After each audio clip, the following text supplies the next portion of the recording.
Okay, my name is Valerie Rose Lohman, and I am an actress and voiceover actress.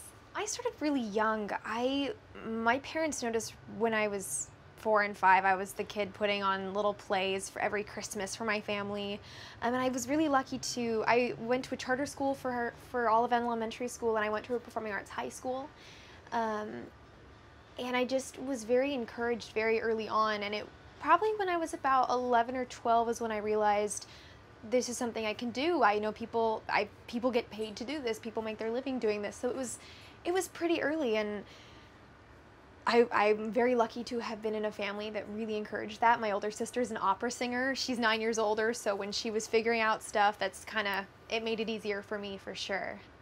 It was Edith Finch in particular was a total fluke. I started out as a musical theater performer, then I transitioned into film work, but I had about 10 years of singing experience, and it just turned out that I booked a couple small anime pilots and a couple dubbing jobs, and then I booked an animated series out in LA, and then one day I saw a casting notice for Edith Finch online, and I truly recorded my audition on my phone, and I like to say that I tripped and fell into voice acting and into game acting for sure. Total fluke, but something I'm incredibly grateful for.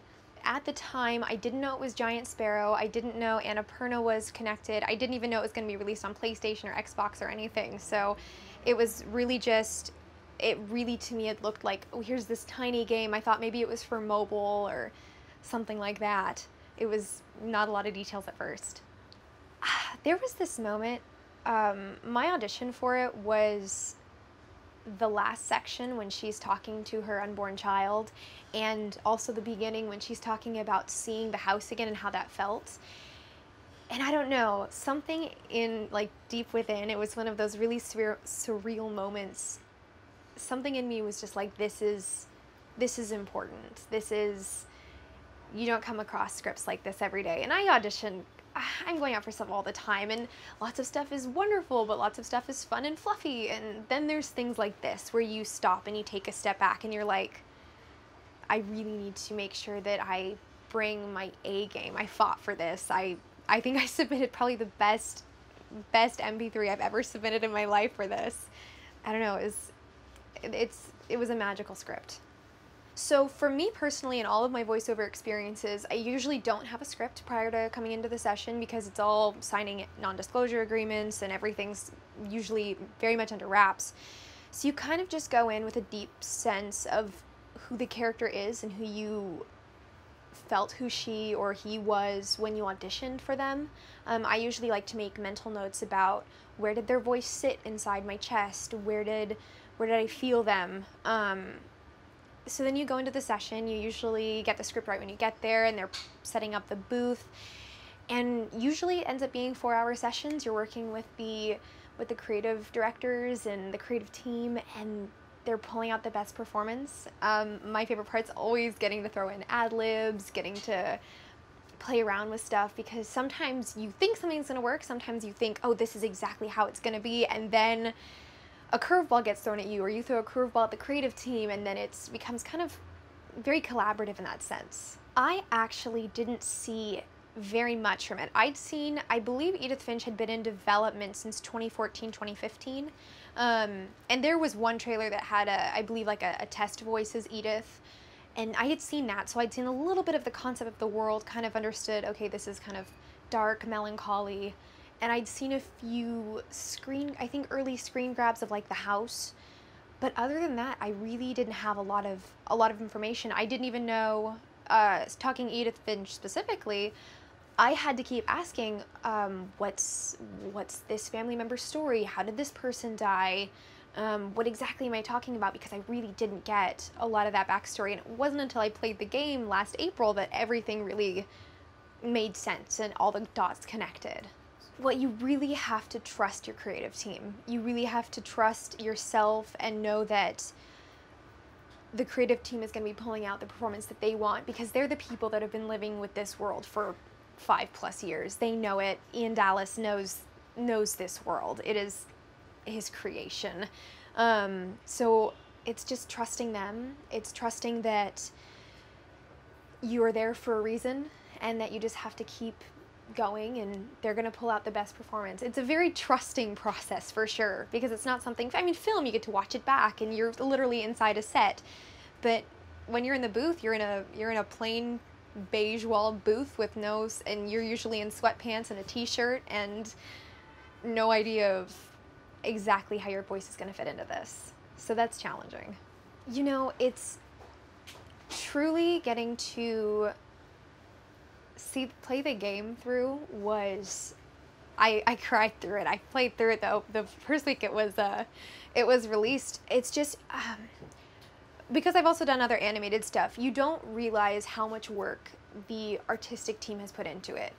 And when you've recorded, you only know your work. That's all you know. And then you get to see this amazing piece of, it's art. It is absolutely art that dozens and dozens of people have put together, and you realize that you were a part of something much bigger than you and incredibly detailed. And Edith Finch particularly was just so detailed, and noticing that was just a treat. Personally, I would really say know what makes your voice special and know what makes you special, because at the end of the day, there's so many, I meet so many people trying to get into voiceover, and I personally, and they always ask me, I've actually had a few people ask me for advice, and I always talk about, like, training is so important. Continuing your vocal training, making sure you're healthy, making sure you're strong. I always make sure to warm up before every audition, before every single session, because at the end of the day, your voice, for voice acting, is your instrument. It's the only way you can create your art.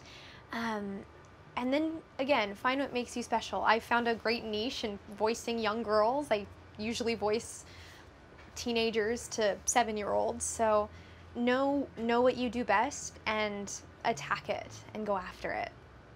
It was the most incredible morning. I had just seen, I'd seen Lorde out at her concert the night before, so I was already like reeling off of an incredible like concert experience, and then I woke up the next morning and I didn't believe it. I found out on Twitter, because my Twitter had blown up, and I at first I was like, this can't be the BAFTAs, the actual BAFTAs. It's got to be like something else, something smaller that's like happens to have the same name. And then I looked at my Twitter, I looked at the account, and it was just kind of I mean, I don't even believe I'm here right now. It's the most incredible feeling. I just wake up every morning and I'm so grateful. And I'm in such awe of my fellow nominees' work. To be recognized among them is just, it's truly special.